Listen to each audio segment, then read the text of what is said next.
quadratic equations. Now, this is going to involve the second dot point from the syllabus of quadratic equations. We're going to learn the quadratic formula in the second video for this, and completing the square is an entire other exercise, and it's in a few exercises, it's like 1H or something. But there's three ways to solve quadratic equations. You can either factorize, which we did spend a lot of time practicing our factorizing skills earlier, and now we're going to apply them. You can complete the square, which is fun, and you can use the quadratic formula, my personal favourite. But we're going to start off with factorizing first. You can only use this sometimes, but it's always a good one to start with if you have the spare time and brain power. For example, if you were looking at this in an exam and didn't know straight away how to factorize it in your head, I would go straight into the quadratic formula if you knew how to smash that out of your calculator really quickly. Let's have a go at these examples. Now, the textbook has actually forgotten to put the example questions in, but I've chosen 3 that I would like to do. The first one, we've got 25y squared equals 16, and yes, I've accidentally made them all A. You can cope. So first one, let's do A. So we've got 25y squared equals 16. Now, I'm going to get the y on its own. Actually, no. I'm going to move the 16 over to join it. So I've got 25. I just realised I'm factorising. Shouldn't have been equals. Take 16 equals 0. Now, this is a squared take b squared, because this is 5 squared y squared take 4 squared. So I'm thinking straight away, that's 5y take 4, 5y plus 4. I've totally overcomplicated this. There was a much easier way, you'll see at the end. So now each of these equals 0. So let's have a look at the first one equaling 0 first. So I've got 5y take 4 equals 0. So 5y equals positive 4, y equals positive 4 on 5. The next one we have is 5y plus 4 equals 0.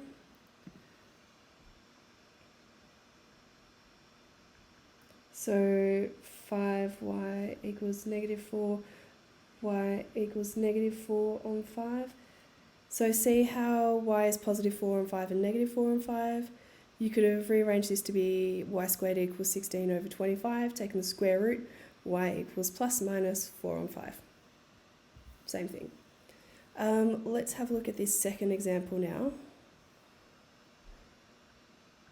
Example A. We've got a squared take 10a take 24 equals 0. This is the one I'd be inclined to do in my head. Let's look at the factors of 24, negative 24.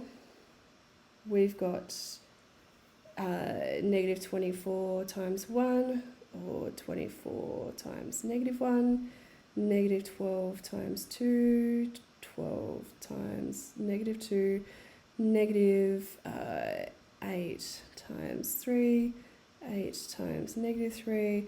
I mean, you should have already stopped by now because you should have realised where this is going next. Negative 6 times 4 and 6 times negative 4. And we're looking for the ones of these that add to give negative 10, which is this. Adds to give negative 10. So therefore we can split this up. A, not x. A take 12, a plus 2 equals 0. Where did that 2 go to? Which means a take 12 equals 0, or a plus 2 equals 0, a equals positive 12, a equals negative 2. Third example we have, also a. 6k squared plus 13k equals 8. 6k squared plus 13k equals 8. Now, as with all quadratics, there's nothing we can do with it yet until we get the whole lot on the left-hand side equals 0. So let's rearrange that now. 6k squared plus 13k take 8 equals 0.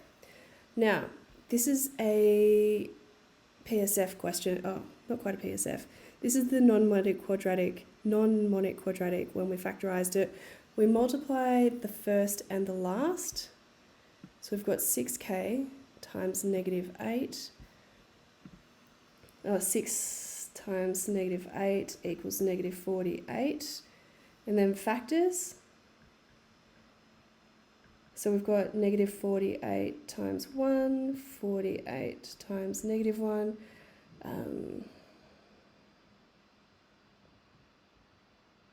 Negative 24 times 2, 24 times negative 2.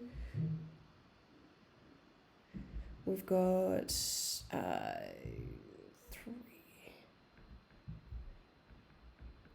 Trying to do this in my head. 16? Yeah, or 16 times negative 3. We've got negative 12 times 4, or 12 times negative 4.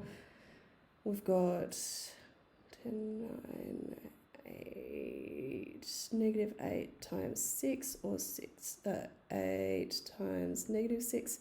We're now looking for which of these add to give positive 13. And positive 13, that's these two. Now I'm going to rewrite my original equations. 6k squared plus 13k take 8. I'm going to rewrite that, but instead of 13k, I'm going to have 16k take 3k. So I've got 6k squared plus 16k take 3k take 8 equals 0. It doesn't matter which way you did this. The other way would have actually been slightly easier, but mathematically it's no worries. I'm going to group this, so I'm going to factorise this 6k squared plus 16k, and then I'm going to factorise this one. So what goes into both 6k squared and 16? I've got 2k left out front, 3k plus 8. And then in this next one, all I can factor out is that negative. 3k plus 8 equals 0, which means this whole thing becomes 3k plus 8, 2k take 1, which means each of these individually, 3k plus 8 equals 0, and 2k take 1 equals 0, 3k equals negative 8, k equals negative 8 on 3, 2k equals positive 1, k equals positive 1 on 2. And they're my two solutions, which means if I were to substitute either negative 8 on 3 or positive half into this equation, it would come out as 8. Okay, that's how to do this by factorising. Honestly, that last one, I would have jumped straight into the quadratic formula. Like once I had it here, I would have jumped straight into the quadratic formula, which is what we're doing next.